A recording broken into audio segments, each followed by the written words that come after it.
Hey guys, this is Brian Jones from Valhalla Academy in Frankfort, Kentucky, and this is part of our Defensive Tactics series. Today we're going to work on footwork. Okay, so we've already gone through our basic stance, our basic head shield, and this time we're going to deal with moving against an aggressive opponent. So this is a situation where we either don't know if the person is going to attack or we're actively engaged in a fight and the person's kind of squared off with us and we can't get away, or we're otherwise we can't leave the scene and we have to fight this person. So remember that our basic stance, we've got our foot back, we've got our hands up, okay, we're protecting our face the whole time, hoping that this thing will end. De-escalation, okay, talking this guy down, leave me alone, we're talking, I don't want any trouble, we're moving. But we've got to be ready in case they decide not to leave us alone. So our movement drill, whether this be offensive or defensive, is going to work something like this. Whichever direction I'm going to move in, okay, that foot is going to move first. So if I decide to step forward, I'm going to press off with my rear foot and step forward, and then slide my back foot up. If I decide to move backwards, I'm going to press off with my lead foot and step backwards and then slide my foot up. Notice that I'm back in roughly the same stance that I was in before. So nothing much has changed. It's same width, same length. Okay? I don't want to get into really narrow stances. And I'm trying not to cross my feet. You'll see this when we move sideways. So I'm here, okay? Move forward, move backwards, okay? So if I decide to go left, my left foot's going to move first, right? Just following what we said. So I'm going to press off with my right foot, move my left foot in that direction, and slide over. If I go right, my right foot moves first, press off with my left foot, slide over. Okay? So we can do this as a box drill.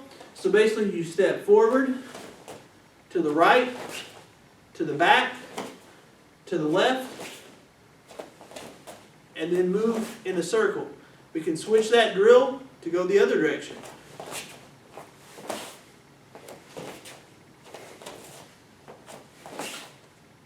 So, things that I want to focus on here.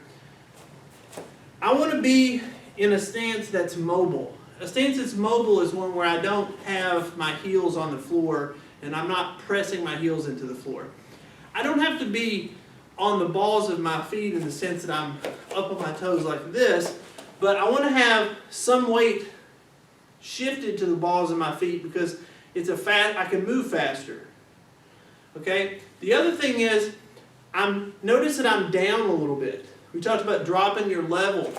When you're high up on your toes like this, or you're standing straight up, you're easy to topple backwards, and you have very little defense against a low-line shot or attack on your legs if they try to tackle you. So as my hands come up, my knees are bent slightly into this athletic stance. This allows me to push off with greater ease. Okay? And if I decide to kick, this is a much better position to kick from. Okay? Instead of staying straight. So, common errors on this.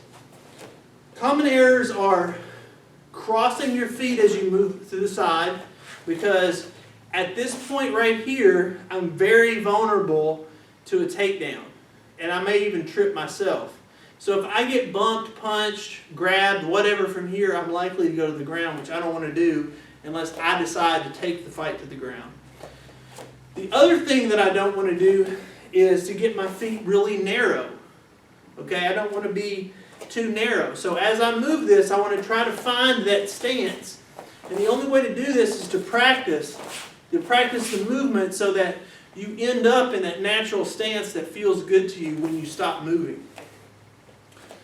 The third thing is, what I want to focus on here is just comfort and fluidity. Okay, I want to be able to move no matter what happens, in what direction, and what pattern. I don't just want to be moving in a box. Okay, I want to be moving forward, backwards, sideways, however. Okay, and maintaining my distance. Okay, And Robert and I are going to do a little quick drill that you can do with your partner to maintain this. So this is what we call a mirror drill.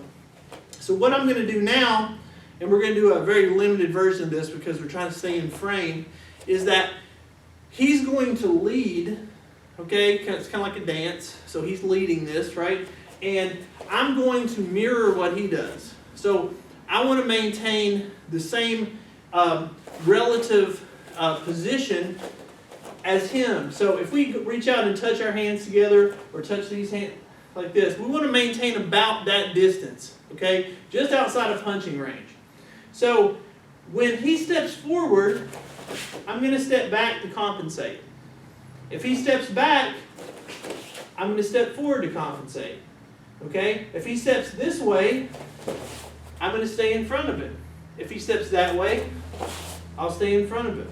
So, as we do this now, we're just going to mix it up a little bit. He's not going to go super fast. Okay? What you'll do is you'll build up the intensity of this drill as you get better to the point where you can go as fast as you'd like.